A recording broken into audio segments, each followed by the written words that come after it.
She never walked to the ocean. From the time she could run, she ran. Beto Diaz, Catherine's uncle.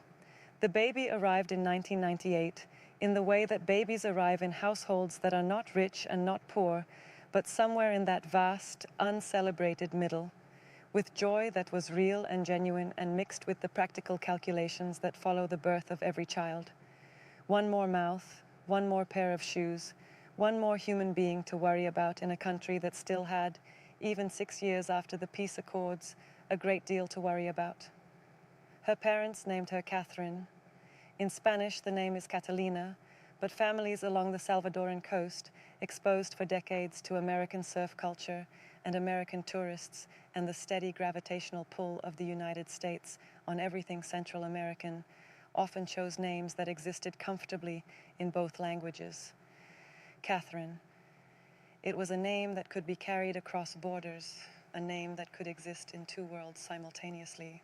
The Diaz family lived in the municipality of La Libertad, in a house that Beto Diaz, Catherine's uncle, would later describe to journalists with the particular pride of people who have built something from almost nothing. Concrete block walls painted the pale yellow that seemed to be the default color of half the houses in coastal El Salvador.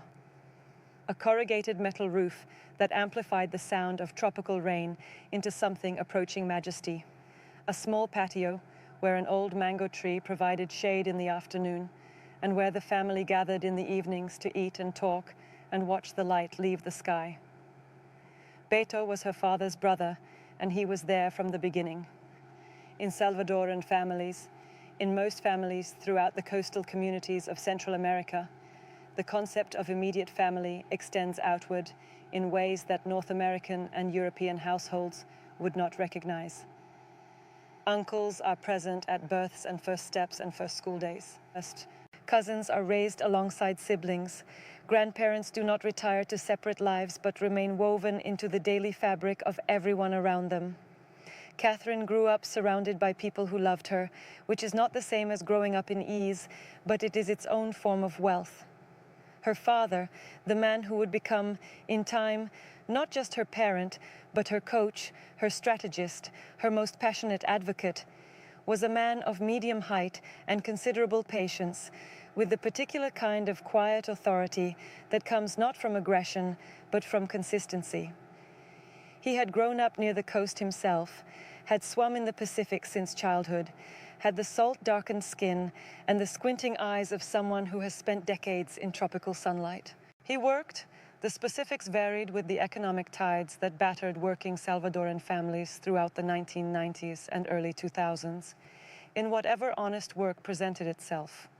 Construction, transport, occasional labor for the surf camps, and small hotels that were beginning to appear along the coast as tourism crept slowly back into a country learning to trust its own peace. He was not a surfer. This is important. The story of Catherine Diaz is often told as though she emerged from a surf family, as though the ocean was already in her blood through formal inheritance. It was not.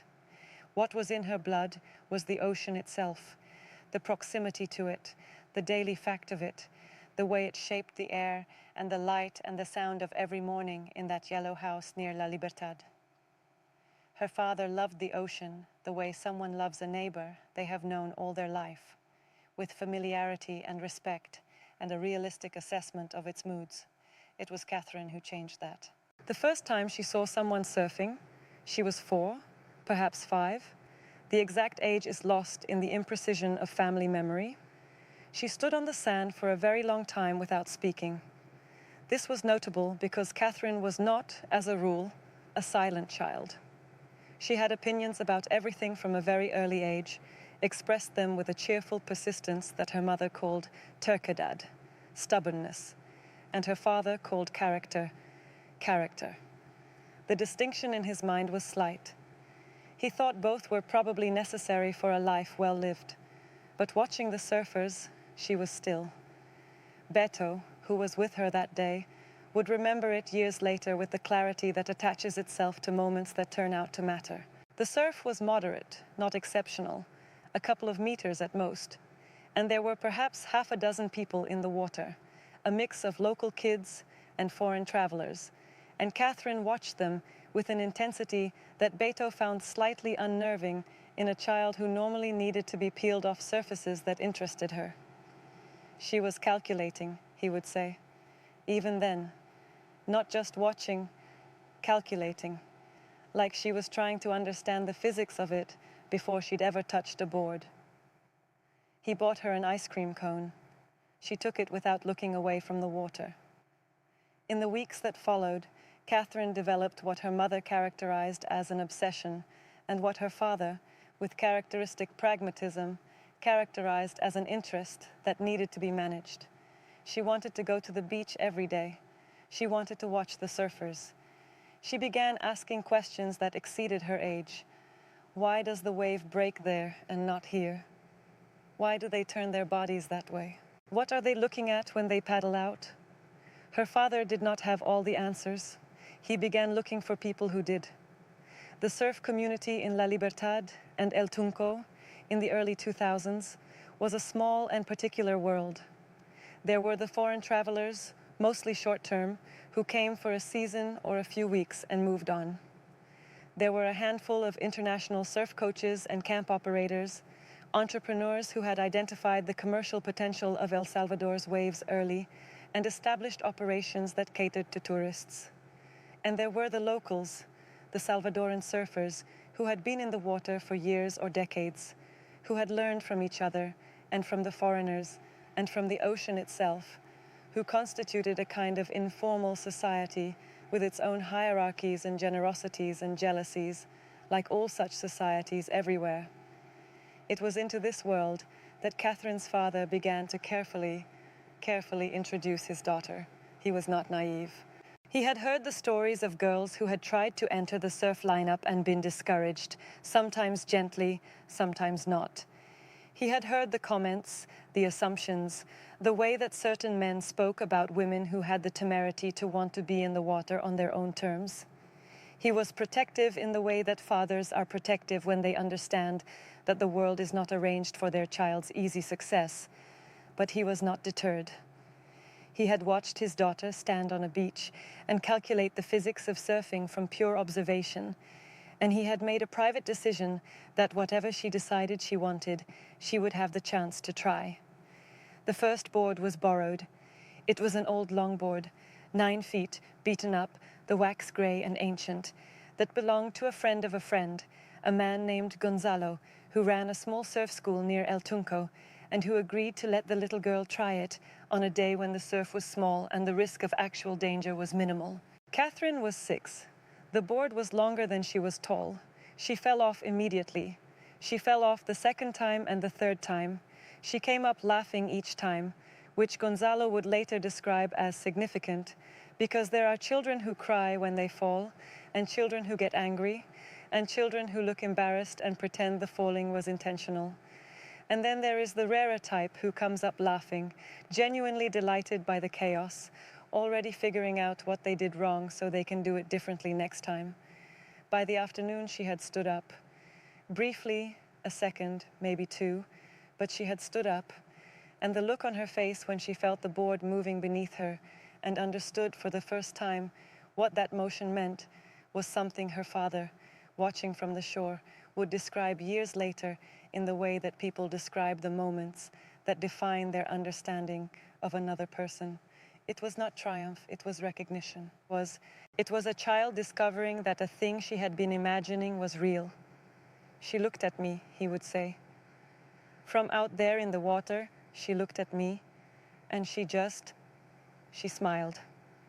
Not like she was happy, like she had found something she'd been looking for. After that, the beach was not optional. Catherine made this clear to her family with the implacable logic of childhood. This was where she needed to be.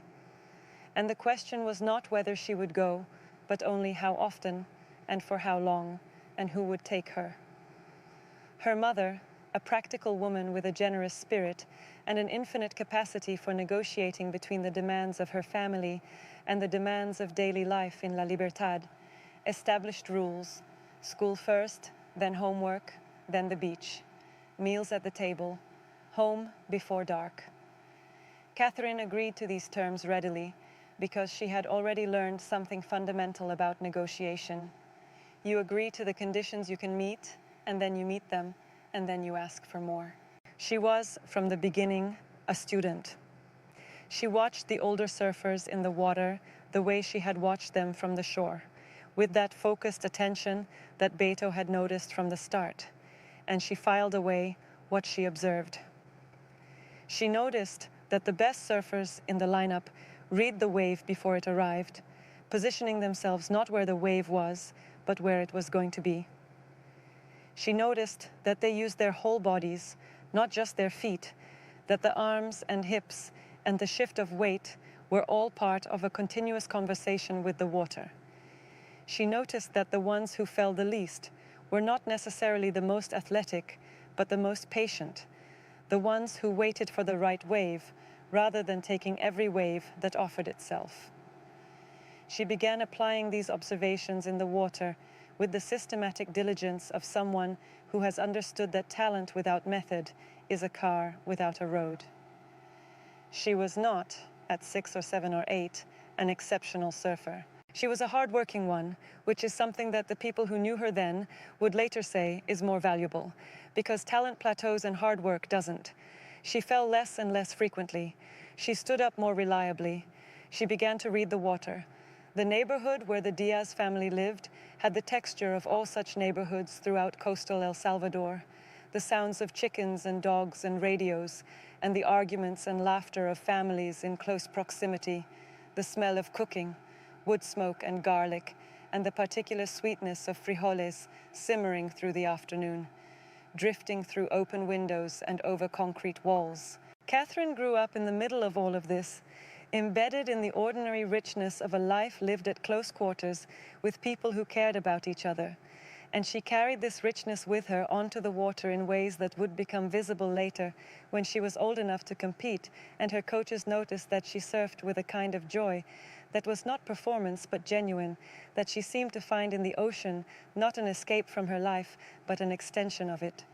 On school mornings, she walked the 2 kilometers to school with her cousins, carrying her bag on her back and talking without stopping, because Catherine talked the way some people breathe, constantly, as though silence was something to be filled before it could become uncomfortable.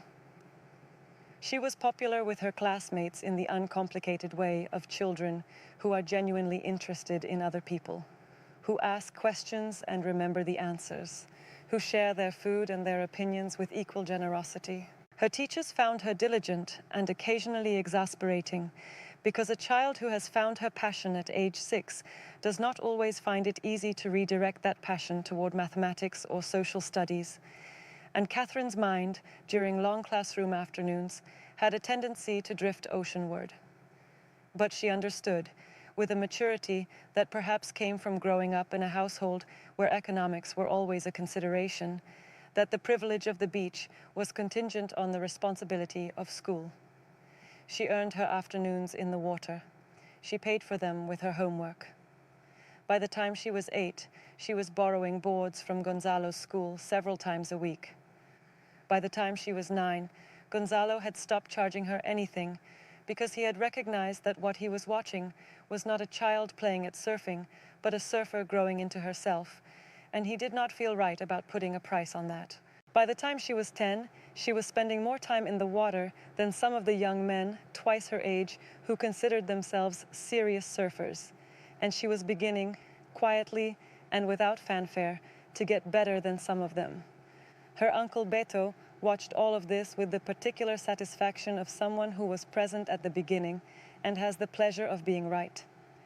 He had bought her that first ice cream cone on the day she first saw surfing. He had been the one who told her father, in the cautious, careful way that families have of suggesting things to each other, that perhaps this was something worth taking seriously.